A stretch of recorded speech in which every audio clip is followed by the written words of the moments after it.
When I first came across the idea that a woman must always hide 3 things from a man, I'll admit it felt complicated. What does it mean to hide? Isn't hiding the opposite of being authentic, of being vulnerable, of being seen? But then I realized it's not about hiding out of fear or deceit. It's about protecting what's sacred, what's tender, and what's still growing. Boundaries are not walls. They are guidelines that define what is acceptable and what is not in our relationships. They are a way of saying, this is where I end and this is where you begin. For women, boundaries often feel like a tricky terrain to navigate, especially in a world that has long conditioned us to please, accommodate, and avoid discomfort at all costs.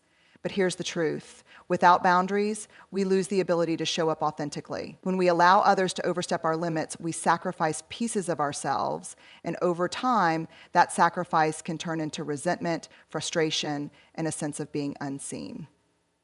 Boundaries, then, are an act of self-respect. They communicate what we need to thrive and give others a roadmap for how to engage with us in healthy, meaningful ways. The power of boundaries lies in their ability to create clarity, not just for ourselves, but for the people around us. When we set boundaries, we teach others how to treat us, what we value, and where our priorities lie. It's not about pushing people away. It's about inviting them to meet us where we are. And while setting boundaries can feel uncomfortable, especially in close relationships, it's important to remember that discomfort is not the same as harm. Discomfort often signals growth, and the process of setting boundaries is as much about defining our identity as it is about protecting it. Boundaries allow us to protect what is sacred, ensuring that our time, energy, and emotional resources are spent on the things and people that truly matter. Self-worth is not something that can be handed to us by another person or achieved through external validation. It is an internal knowing, a quiet but unshakable belief in our inherent value. For many women, this sense of self-worth can feel fragile, especially in relationships where societal messages often teach us to equate our worth with how much we can give, nurture, or sacrifice. But self-worth is not a currency to be traded. It's sacred, an unchanging truth about who we are, independent of our roles, achievements, or the opinions of others. When we treat our self-worth as sacred, we stop seeking approval from outside sources and begin to anchor ourselves in our own intrinsic value. This doesn't mean we won't falter. It means we recognize that our worth isn't up for debate. Protecting sacred self-worth also means being intentional about who we allow into our lives. Not everyone deserves access to the deepest parts of us, and not every opinion about us carries weight. When we understand that our worth is sacred, we approach relationships differently. We no longer seek out people to complete us or fix us because we know we are already whole. Instead, we seek connections that complement our wholeness, relationships built on mutual respect, trust, and shared values. By treating our self-worth as sacred, we give ourselves permission to set higher standards, say no when necessary, and walk away from situations that undermine our sense of value.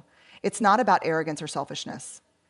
It's about honoring the core of who we are. Vulnerability is often seen as a risk, and for good reason. To be vulnerable is to open ourselves up, to share parts of our hearts and minds that we usually keep protected. It's exposing the parts of us that are raw, imperfect, and deeply human. But vulnerability, while powerful, isn't something to be given away indiscriminately. It requires trust. Trust in the person we're sharing with, trust in the relationship, and trust in ourselves. Without trust, vulnerability can feel like a betrayal of our own boundaries, leaving us exposed and unprotected.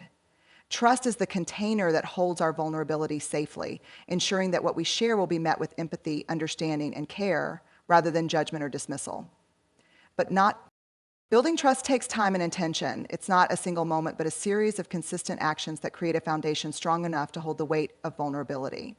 This is why vulnerability is not about oversharing or unloading everything on someone else. It's about choosing carefully who we allow to see our deeper truths.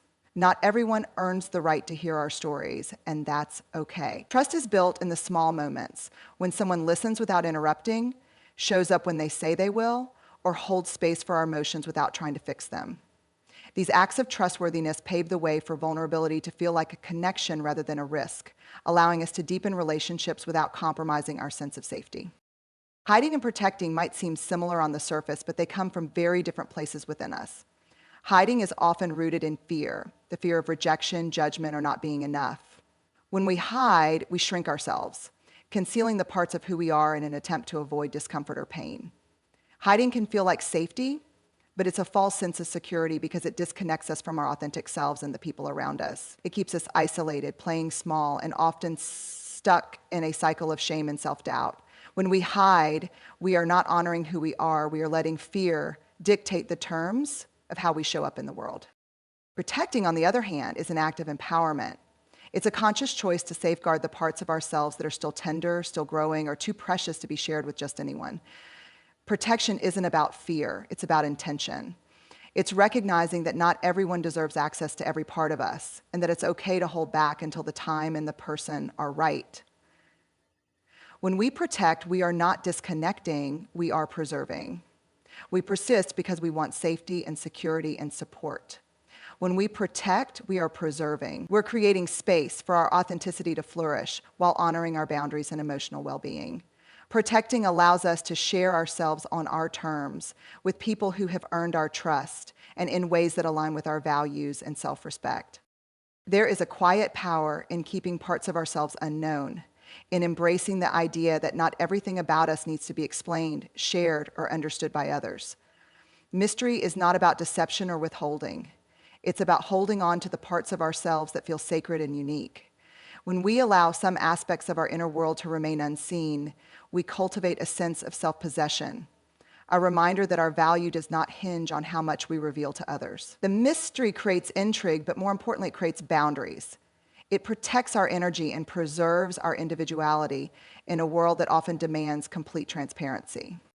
Mystery also allows space for growth and discovery, both for ourselves and in our relationships. When we embrace mystery, we give ourselves the freedom to evolve without feeling boxed into other people's expectations of who we should be. It's a way of saying there is more to me than what you see right now, and inviting curiosity rather than judgment.